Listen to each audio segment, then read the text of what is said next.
কিরম বৃষ্টি হচ্ছে।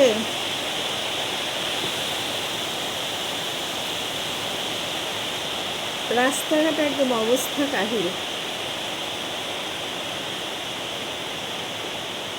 সকাল থেকে একদম নন স্টপ বৃষ্টি হচ্ছে।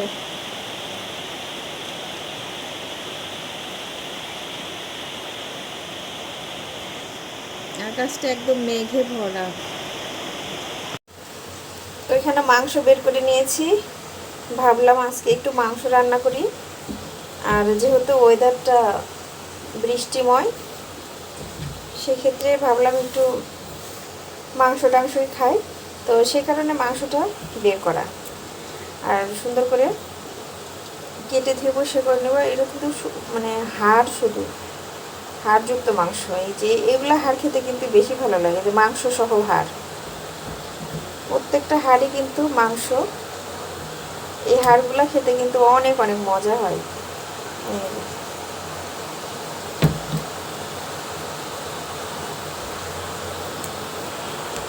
চর্বিও আছে সাথে, চর্বি একটু কম,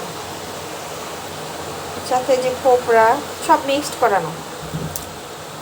তো যাই হোক, এবার কেটে ধুয়ে নেই।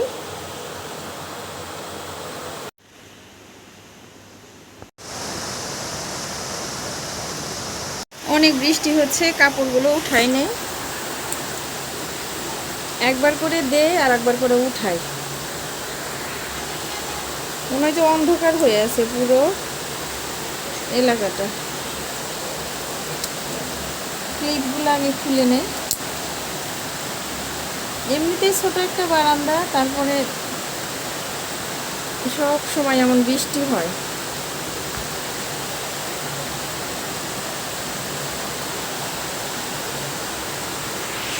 দোকানে ও না, রাস্তার অবস্থা দেখুন, একটু কাছ থেকে দেখুন, বন্যা হয়ে গেছে।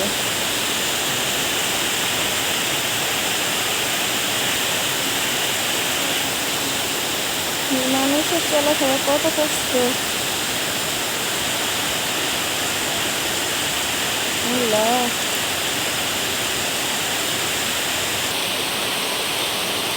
কিরম বৃষ্টি হয়েছে, রাস্তা তলিয়ে গেছে। পাতিলে চাল নিলাম, চালটা ধুয়ে নিব।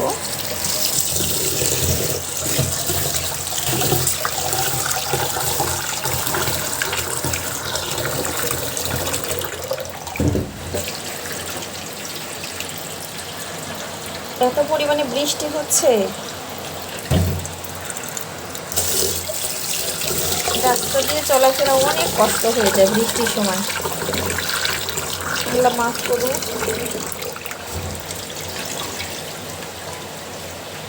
রাস্তায় পানি যদি না মানে বেজে থাকতো তাহলে সমস্যা ছিল না, কিন্তু রাস্তায় তো পানি মানে একদম পুরো হাঁটু পানি হয়ে থাকে।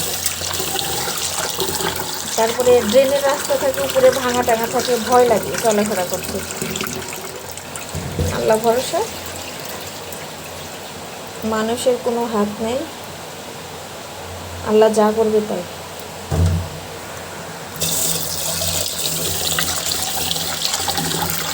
যারা চট্টগ্রামের ওইদিকে তো অনেক কষ্ট, বন্যা দিয়ে কি অবস্থা।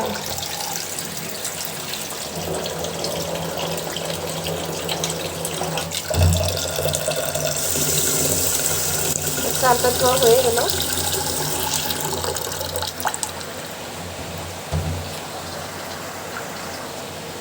আমার আম্মা শিখিয়ে দিছে যে এতটুকু পানি দিতে সবসময়।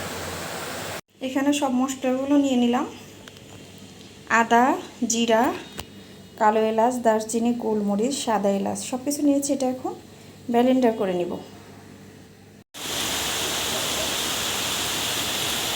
তো এখানে মশলাটা কিন্তু পেস্ট করা হয়ে গেছে। এদিকে ভাতটা হয়ে গেছে মাশাআল্লাহ। আমি কিন্তু বসা ভাত রান্না করি, মার গালানো ভাত রান্না করি না। তো ভাতটা কত সুন্দর হয়ে গেছে। তো এখানে কড়াইটা বসিয়ে দিলাম মাংসটা রান্না করার জন্য, গরম হয়ে গেছে। তো দিয়ে দিচ্ছি প্রথমে পেঁয়াজ কুচি।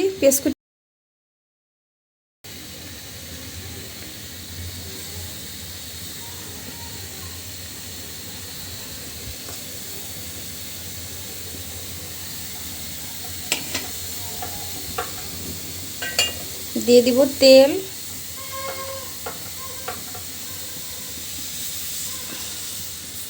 রাত ভরা বাঁশি বাজেছে। আর সকালে মাদ্রাসায় যাওয়ার সময় দেখি যে সমস্ত বাঁশি ভেঙে ফেলছে, রাস্তায় পড়ে আছে। খেলাতে হার জিত থাকবে।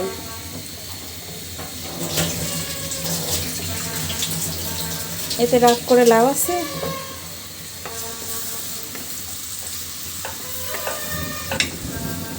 আল্লাহ, বাতাসের যন্ত্রণায় রান্নাই করা যায় না।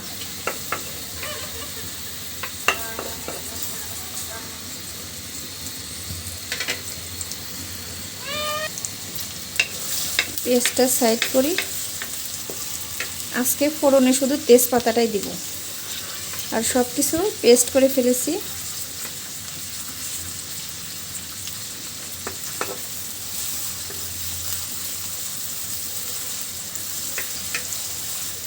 পেঁয়াজটা ভাজা ভাজা করে তারপরে মশলাগুলো দিব।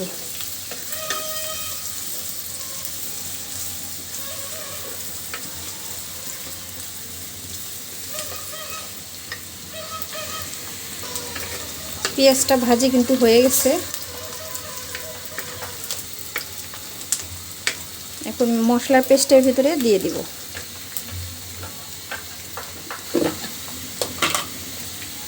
প্রথমে দিয়ে দিচ্ছি রসুন বাটাটা,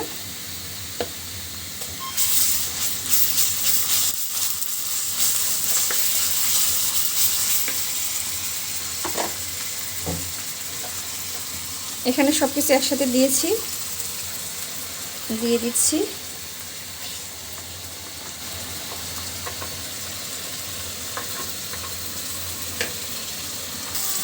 আজান দিয়ে ফেলছে। মশলাটা খুব সুন্দর করে কষিয়ে নিব।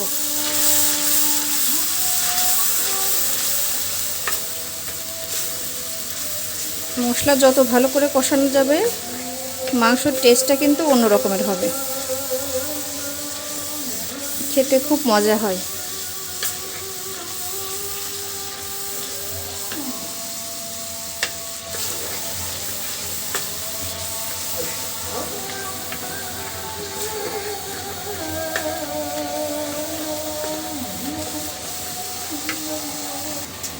মশলাটা কিন্তু কষানো হয়ে গেছে, উপর দিয়ে তেল ভেসে উঠে গেছে। খুব সুন্দরভাবে মশলা কষানো কিন্তু হয়ে গেছে, যে তেল ভেসে উঠে গেছে। এখন দিয়ে দিচ্ছি এর ভিতরে মাংসগুলো।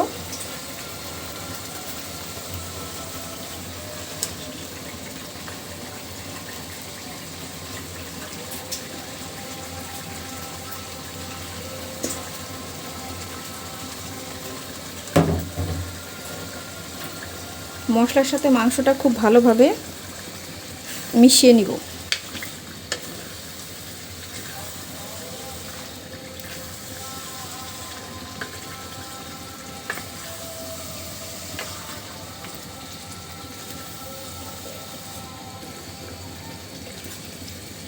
গরুর মাংস, কষানো মাংস খেতেও কিন্তু অনেক ভালো লাগে।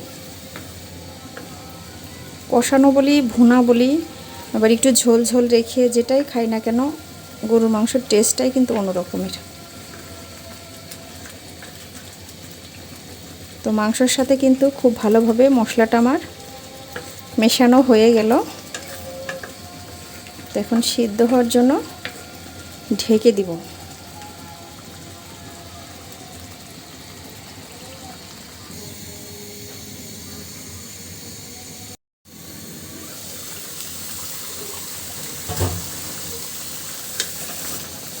একটু নাড়া দিয়ে দিই, নিচে যেন লেগে না যায়। আবার একটু ঢেকে দিব, ঢেকে দিয়ে নাড়া দিব আর ঢেকে দিব, তাহলে নরম হয়ে যাবে মাংসটা, খেতে কিন্তু ভালো লাগবে। তো মাংসটা কিন্তু সুন্দর করে কষানো হয়ে গেল। এখন দিয়ে দিচ্ছি এর ভিতরে ঝোল।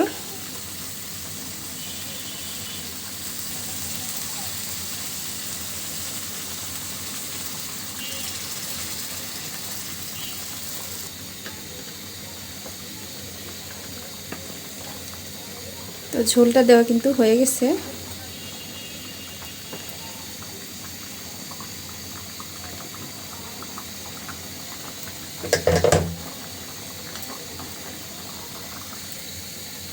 আবার ঢেকে দিচ্ছি।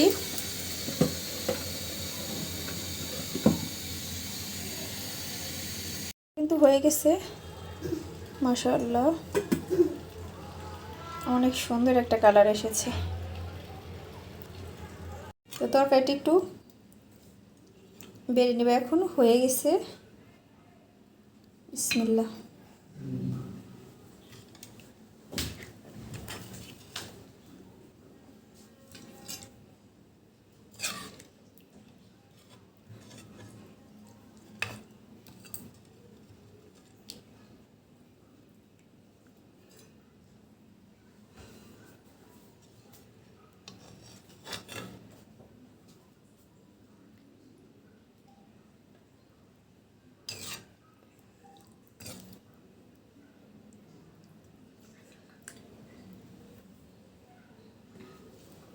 উপরে একটু গ্রেভি দিয়ে দিব।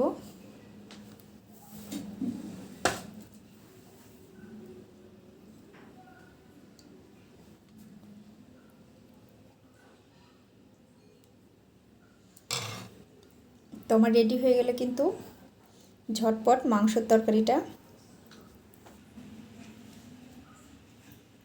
কত সুন্দর কালারটা হয়েছে কিন্তু মাশাআল্লাহ। এটা ভাত নিয়ে নিলাম, এখন নিয়ে নিচ্ছি তরকারিটা।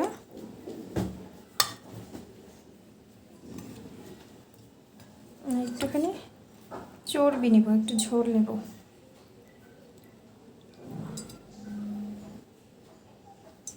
ঝোল খেতে আমার খুব ভালো লাগে।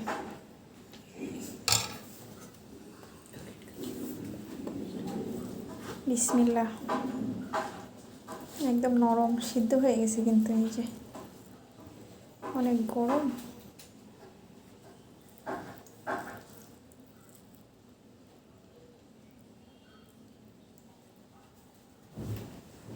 বিসমিল্লাহ এরকম ভাবে।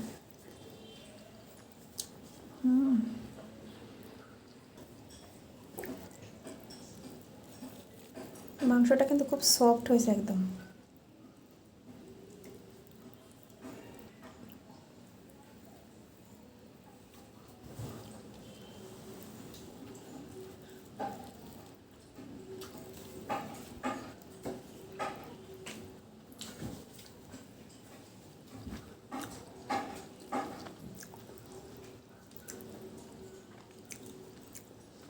তরকারিটা খুব সুস্বাদু হয়েছে খেতে।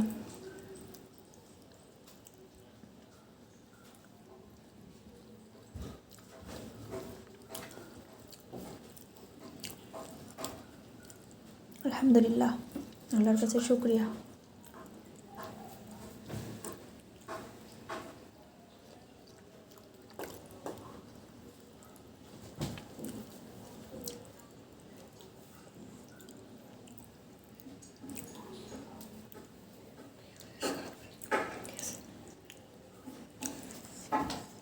একটু ঝোল নিচ্ছি।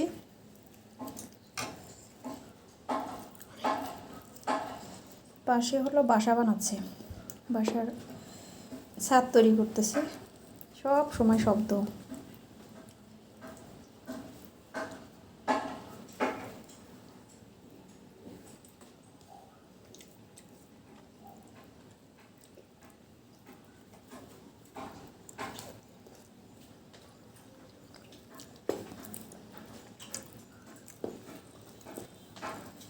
হাড়ের মাংস কিন্তু সবসময়ের জন্য খেতে মজা হয়। অন্যান্য সলিড মাংসর চাইতে হাড়ের মাংস কিন্তু খেতে অনেক মজা হয়।